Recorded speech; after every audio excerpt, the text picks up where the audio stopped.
Hello friends, welcome to trading edge. So Nifty bank Nifty में आज क्या मुंह मिला है, कल हम कैसे ट्रेड करेंगे वो डिस्कस फटाफट कर लेते हैं ना। फ्रेंड्स, निफ्टी में हमारा क्लियर कट डिस्कशन किया था दैट अगर हम गैप अप ओपन होते हैं और वहाँ से इस जोन के नीचे ये जो फेयर वैल्यू गैप था इसके नीचे आना स्टार्ट करते हैं, देन हम सेल करेंगे और यहाँ तक का हमारा टारगेट होना चाहिए, फर्स्ट टारगेट। ओके, तो एग्जैक्टली इसने यही मूव किया है। दिक्कत ये हो गया दैट मॉर्निंग में मैंने आपको टेलीग्राम पे बताया था दैट अगर ये ब्रेक डाउन होता है हम पुल बैक पे कुछ शॉर्ट करने का प्लान करेंगे, राइट। बट यहाँ पे ट्रेड मैंने भी मिस किया बिकॉज यहाँ से जैसे ही ब्रेकडाउन आया मैं वेट कर रहा था कि छोटा सा एक पुल बैक देखने को मिले, बट निफ्टी ने बिल्कुल भी पुल बैक नहीं दिया। 200 पॉइंट का जो कट है वो एक ही स्ट्रेट गो में दे दिया। देखो, दिक्कत यही है हमारे मार्केट में, मैंने पहले भी आपको बताया था कि जब भी बियरिश मार्केट आता है, मतलब ये गिरना स्टार्ट करता है तो ये एक धड़ल्ले से गिरता है, पुल बैक नहीं देता। आप यहाँ पर भी देख लो, ठीक है, आप कहीं पर भी देख लो, मतलब 200 पॉइंट तक एक भी ग्रीन कैंडल नहीं बनाना, एक झटके में गिर जाना, इस तरीके से मैं ट्रेड एंटर नहीं कर पाता हूँ। मेरा दिक्कत ये है, ठीक है। इसीलिए मुझे बुल मार्केट ज़्यादा पसंद है बिकॉज वो एक स्लो एंड स्टडी इस तरीके से मार्केट जाता है, अच्छे पुल बैक्स दे के जाता है तो वो समझ में आता है। ये मेरी वर्टिकल मूव्स मेरी समझ से बाहर हो जाते हैं, ठीक है। एनीवेज, अगर आपने ट्रेड किया है तो बहुत ही अच्छी बात है बिकॉज एग्जैक्टली जो प्लान था उसी के हिसाब से मार्केट ने मूव किया है, इसमें कोई दिक्कत नहीं थी, राइट। हमने गैप अप को जो चेज़ करने को लिए मना किया था मैंने, राइट, कि गैप अप को हम चेज़ नहीं करेंगे बिकॉज ये देखो यहाँ से एक एग्रेसिव सेलिंग मूव आया था तो ये एक तरह का हमारा ऑर्डर ब्लॉक ही था। ओके, ये ऑर्डर ब्लॉक ही था और ये फेयर वैल्यू गैप हमने हमारे रेफरेंस के लिए यहाँ पर रखा था।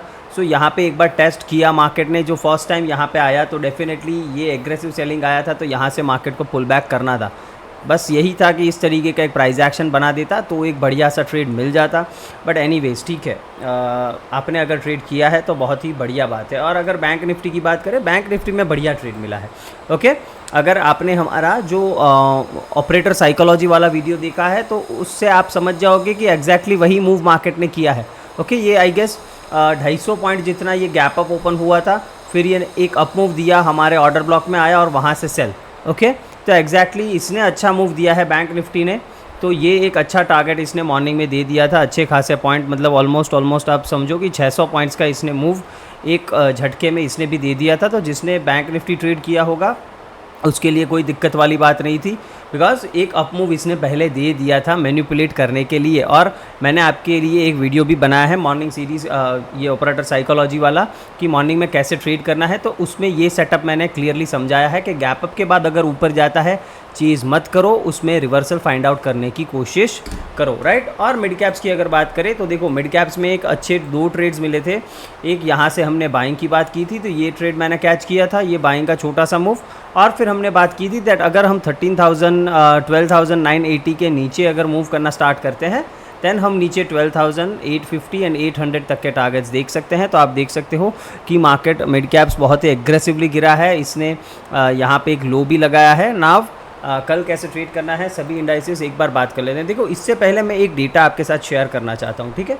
ये रिसर्च 360 करके एक वेबसाइट है, गूगल आप कर सकते हो। देखो, ये कोई पेड प्रमोशन नहीं है, ये सिर्फ और सिर्फ मैं डेटा के लिए यूज़ करता हूँ तो मैं आपको बता रहा हूँ। देखो, इसमें देखने का इंपॉर्टेंट क्या है दैट अक्टूबर मंथ में अगर आप देखो तो FIIs ने कैश में कंटिन्यूसली हैवी सेलिंग करी है। ओके, कितना हैवी सेलिंग किया है देखो, 5,000 करोड़, 7,400, मतलब यहाँ पे 4,000, यहाँ पे 5,000, 4,500, 5,700, 8,000, 9,800, यहाँ पे 15,000 करोड़ का यहाँ पे इन्होंने सेलिंग किया है। ओके, और अगर हम मंथ ऑन मंथ बेसिस पे देखें, मंथ ऑन मंथ बेसिस पे मैं आपको दिखाता हूँ, देन देखो अक्टूबर मंथ में अभी भी कुछ टाइम बाकी है, अभी भी कुछ मतलब 7-8 ट्रेडिंग सेशन बाकी है और यहाँ पे इन्होंने 80,000 करोड़ का ऑलमोस्ट सेलिंग कर दिया है। किन्होंने? FIIs ने।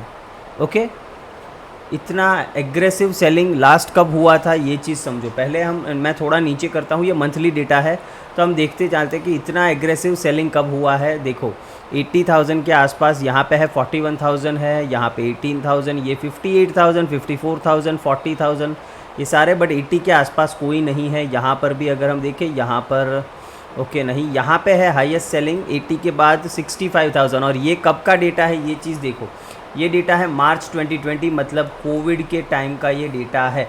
और आप एक चीज़ समझो कि इस टाइम पे इन्होंने सेलिंग किया था, मार्केट कितना गिरा था। ओके, मैं आपको दिखाने की क्या कोशिश कर रहा हूँ वो चीज़ समझो, दैट जब इन्होंने इतना एग्रेसिव सेलिंग, हाँ एक बात और है कि उस टाइम पे रिटेल और डोमेस्टिक इंस्टीट्यूट जो भी होंगे उन्होंने भी सेलिंग किया होगा, तो मार्केट इतना क्रैश किया था और बढ़िया तरीके से गिरा था। बट इम्पॉर्टेंट चीज़ यहाँ पे क्या है, दैट इस महीने ये FIIs लोगों ने 80,000 करोड़ का यहाँ पे सेलिंग किया है। एंड अगर हम हमारे इंडेक्स देखें, उनका चार्ट देखें, चलो मिड कैप्स ही देख लेते हैं जिसमें आज ही गिरावट इतनी आई है, तो ये टॉप से कितना गिरा है ये चीज़ समझो। आज भी इन्होंने भर के सेलिंग की होगी, डेफिनेटली अच्छी खासी 8-10 हज़ार करोड़ की सेलिंग की होगी।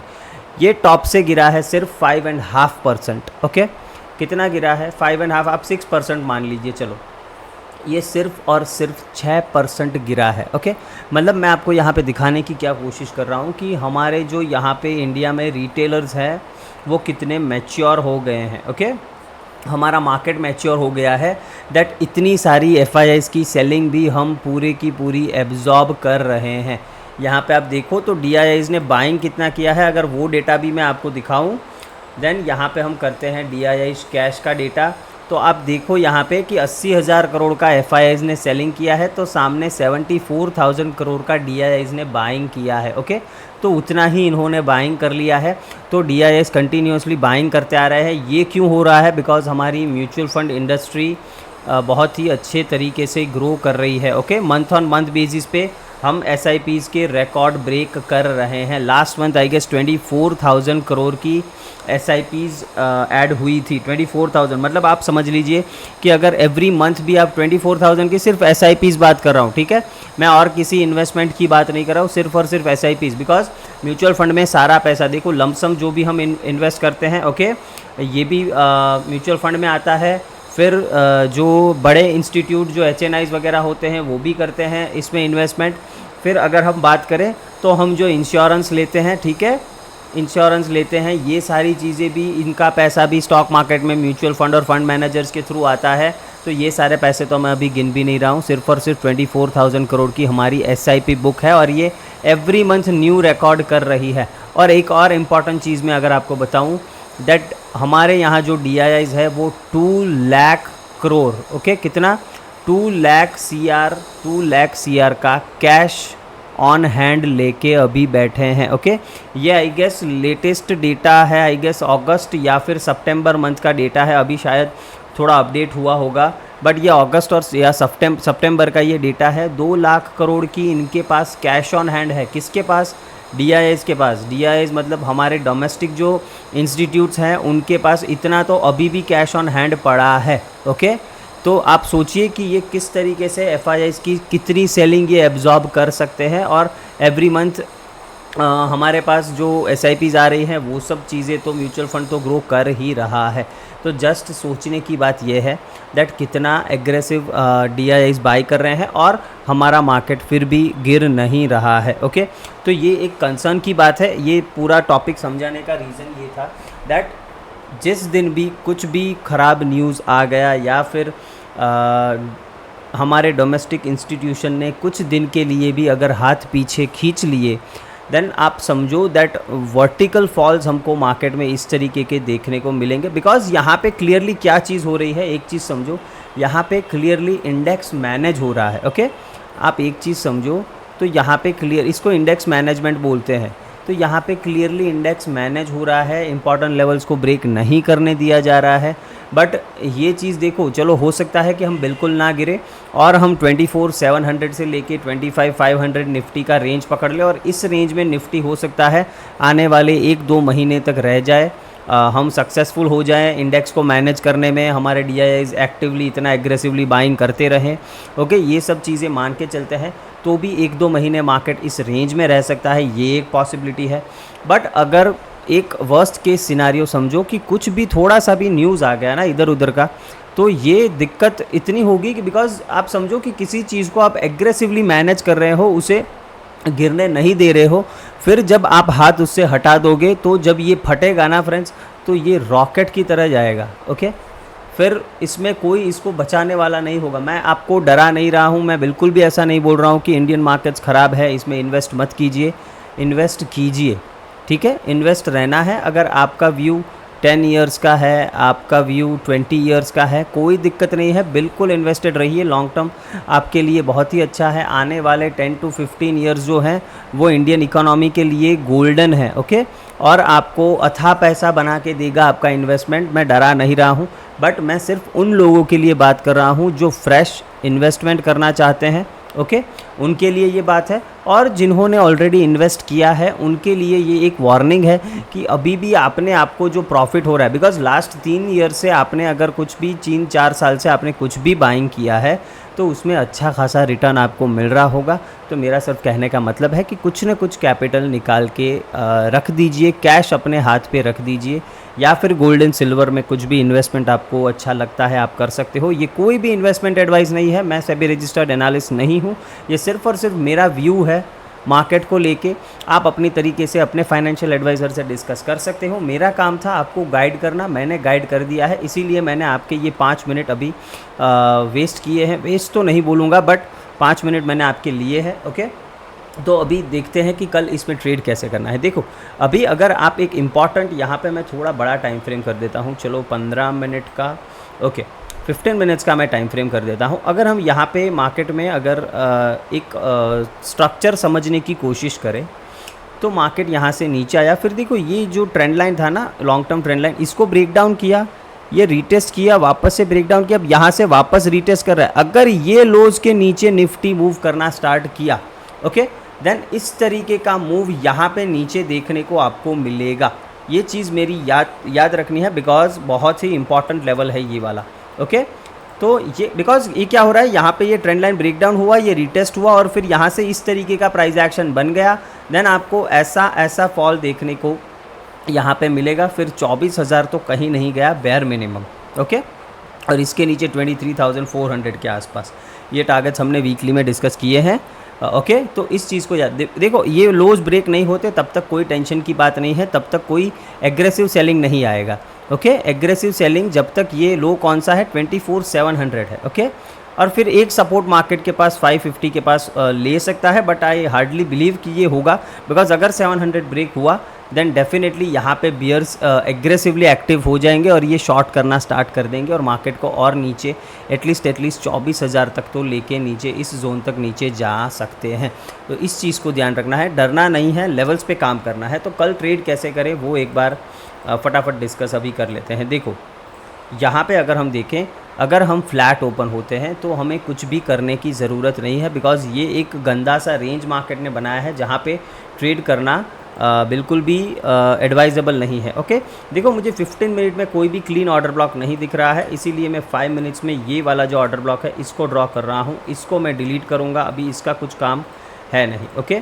ये ऑर्डर ब्लॉक मैं ड्रॉ कर रहा हूँ, इसको आप भी ड्रॉ कर लीजिए। ये 5 मिनट्स का ऑर्डर ब्लॉक है, बिकॉज 15 मिनट्स में मुझे कोई अनमिटिगेटेड क्लीन सा ऑर्डर ब्लॉक नहीं दिख रहा। ये हमने ड्रॉ कर लिया। नाउ हम आ जाते हैं वापस 15 मिनट पे। ये देखो अभी भी मार्केट यहाँ पे टैप करके हो सकता है, अभी भी हाफ एन आवर है तो मार्केट यहाँ पे टैप कर सकता है, यहाँ पे कहीं पे क्लोज कर सकता है, कोई दिक्कत नहीं। जब तक इस ऑर्डर ब्लॉक में है या फिर कल इधर से गैप अप ओपन होता है, ऊपर जाता है, आप बाइंग के ट्रेड देख सकते हो। सिंपल है। अगर यहाँ से ऊपर जाता है तो अगर इसको ब्रेक डाउन कर देता है, किस लेवल को, ये लेवल को, सॉरी ये लेवल को, इतना हम मार्केट को बफर देंगे। 720 से लेके 700 का जो रेंज है 24,720 से 700, इसको जब भी ब्रेक डाउन, ये एरिया को जब भी ब्रेक डाउन करना स्टार्ट करेगा हम सेल कर सकते हैं, ओके। ये गैप डाउन ओपन होके हो, फ्लैट ओपन होके नीचे आए, गैप अप ओपन होके नीचे आए, कभी भी कोई भी सिनारियो में ये चीज़ वैलिड रहेगी, ओके।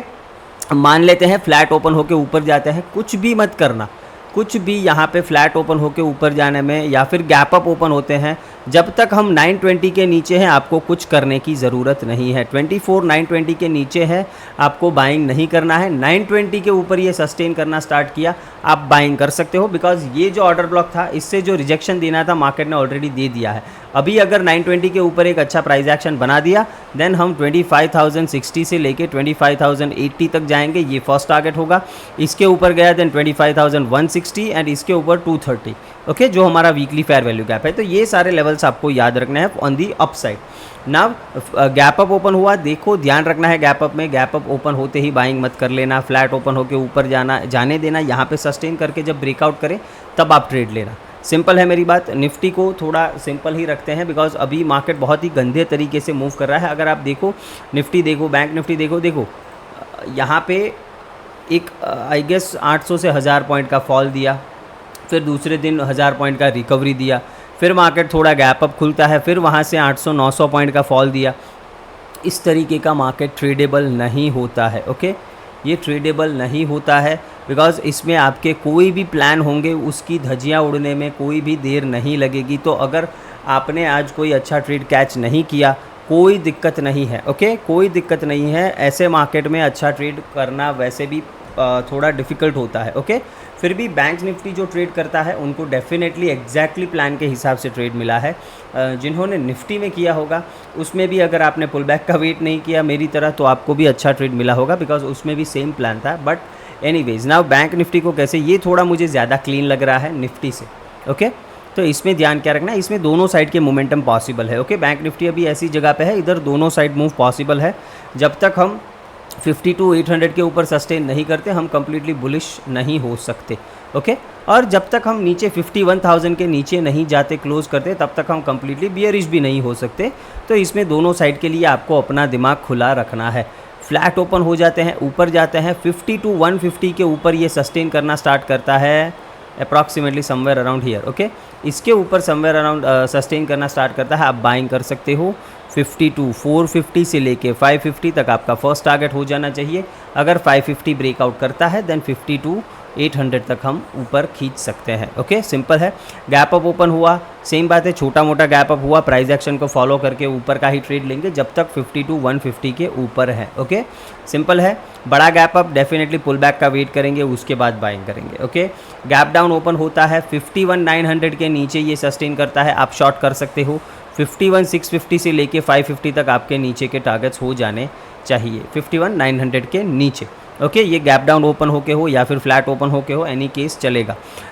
दूसरा, अगर 51,550 के नीचे, अगर 51,550 के नीचे ये जो मिड लाइन है इसके नीचे सस्टेन करना स्टार्ट हुआ देन हम सीधा सीधा नीचे जा सकते हैं 51,200 तक एंड 51,000 कम्प्लीटली 51,000 तक। ठीक है, ये एक पॉसिबिलिटी रहेगी। अगर 50 ये इस जोन से बाइंग नहीं आता है तो यहाँ पे आ गया, शॉर्ट्स बुक कर लेने हैं एक बार के लिए। फिर अगर 51,550 ब्रेक करता है वापस से शॉर्ट करेंगे, बट एक बार ज़रूर बुक कर लेंगे अगर शॉर्ट किया है तो। यहाँ से फिर बाइंग की अपॉर्चुनिटी भी देखेंगे, अगर बाइंग मिला तो बाइंग डेफिनेटली हम यहाँ से कर सकते हैं, कोई दिक्कत नहीं होनी चाहिए। मिड कैप्स की बात करें, ये थोड़ा कॉम्प्लिकेटेड हो चुका है। नाव देखो मिड कैप्स ने एग्जैक्टली कहाँ से ये एकदम मतलब ये बुलिश कैंडल बना रहा है, जो हमारा 8 अक्टूबर को एक ब्रेकर ब्लॉक बना था, उधर से ये रिएक्ट अभी कर रहा है। 1 मिनट का चार्ट देखे। ओके, अच्छा रिएक्शन मुझे यहाँ पे दिख रहा है।